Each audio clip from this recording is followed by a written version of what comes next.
Hi, Kinder. So today we are going to be learning two very important words that we're going to be using in kindergarten and you're going to be using for the rest of your years that you're in school. So the first word is character. So I want you to say characters, and we're going to do characters, like they're characters with your fingers, like little puppets. So we're going to do characters. And then the second word is setting. So where the story takes place, the setting. And I'm going to talk to you a little bit more about those two words, but first I want you to get them in your brain. So the first word is characters. So we're going to do characters and then setting. Let's do it one more time. Characters and setting. So I'm going to share with you guys right now. A ver.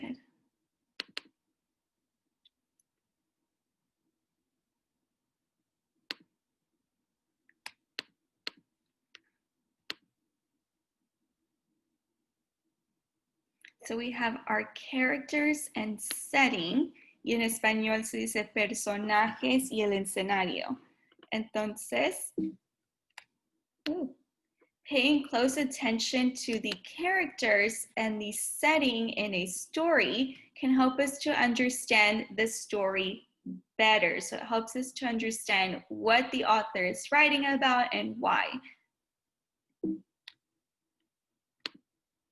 So here we have some examples of characters. So when we think about characters in a book that we read, it can be any book.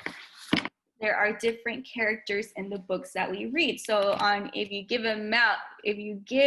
a cat a cupcake, one of the characters is a cat. On Click, Clack, Moo, Cows That Type, the characters are different farm animals. So on here you can see it could be a person, it could be a boy or a girl, it could be maybe a dog, an animal, a fairy, a monster, it could be a teacher or a grandma. Those are different characters that can be in a story. And sometimes they have names and sometimes it's just mom or dad or grandma or grandpa.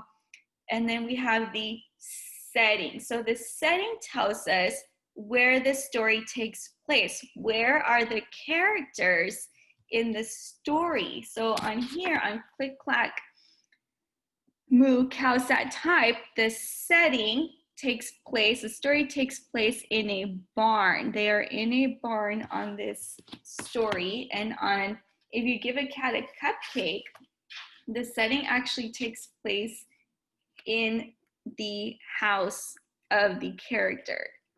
Okay, so those are two important new words that we're learning today. So it's characters and setting. So your job today is going to be that you are going to listen to the story Keisha and Ken one more time, and then you are going to identify and draw the characters and the setting of the story. Okay, so I'm going to put this on Seesaw for you, and if you don't want to draw on Seesaw, you can always just take a blank sheet of paper and you're just going to fold it in half. And on one side, you can either do it this way or you can do it the long way. You can do characters and you can do setting. And the words are on here, so you can just copy them. Characters and setting. And you're going to draw the picture of the character. So is there more than one character? Is there one really important character in the story? And then the setting. Where does the story take place? In Keisha and Ken, where is she in the story?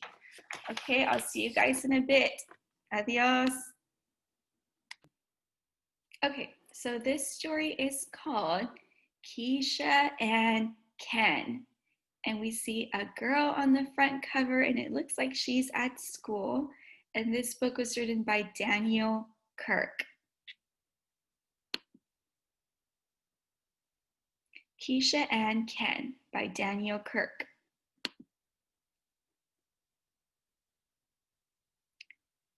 Who can catch the school bus?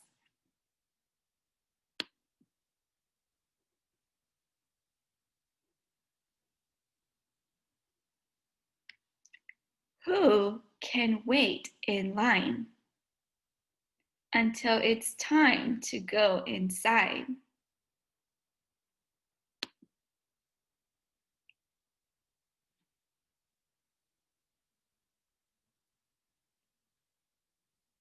Who can sit in front because she's teacher's biggest fan? Who can stand to say the pledge? Keisha and Ken.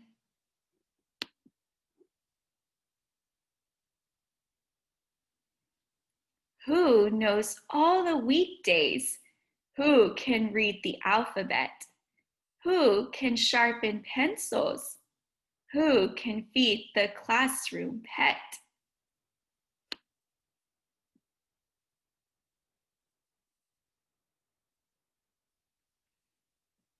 Who can count how many days it's been since school began?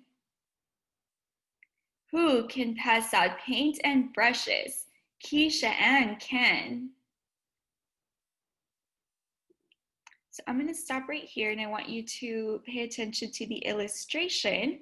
And right here we can see Keisha Ann is passing out paintbrushes. And the author, the writer, wrote, "Who can pass out paint and brushes? Keisha and Ken." So the author used words and an illustration that matched. They go together.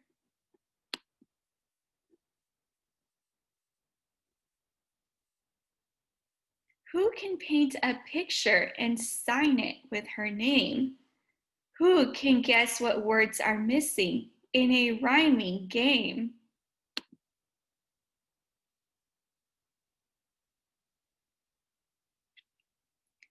Who wants to make a storybook and comes up with a plan? So here we see she's thinking about what are some things that she can make a story about. A cat, her grandma, a bird maybe, three little pigs, hiking a mountain, her and a dragon in a castle. Who can share with all her classmates? Keisha and Ken. So here she's sharing her story that she ended up writing.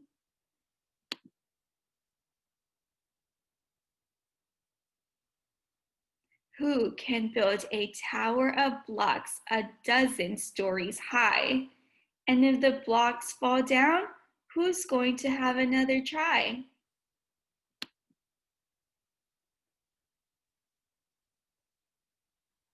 Who can make the sandwich that she eats for lunch today? And when she's done and cleaned up, who will go outside and play?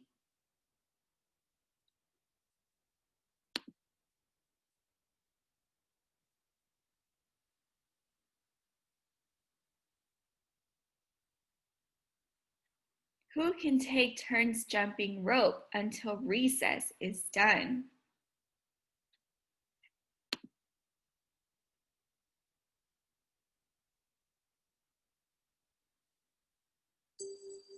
Who can lie down on her mat and have some rest time fun?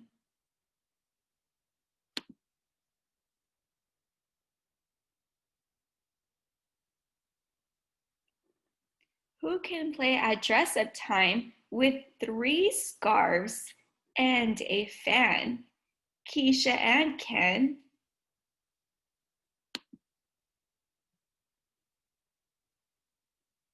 Who can practice spelling words until she gets them right? Who can ask for what she needs and always be polite?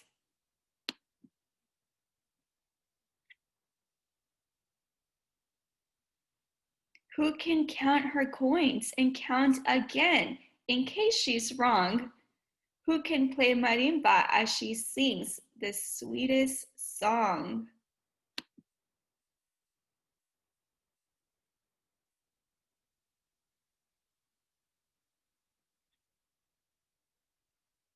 who can learn and work and play and make her dreams come true. Keisha Ann can do these things, and you can do them.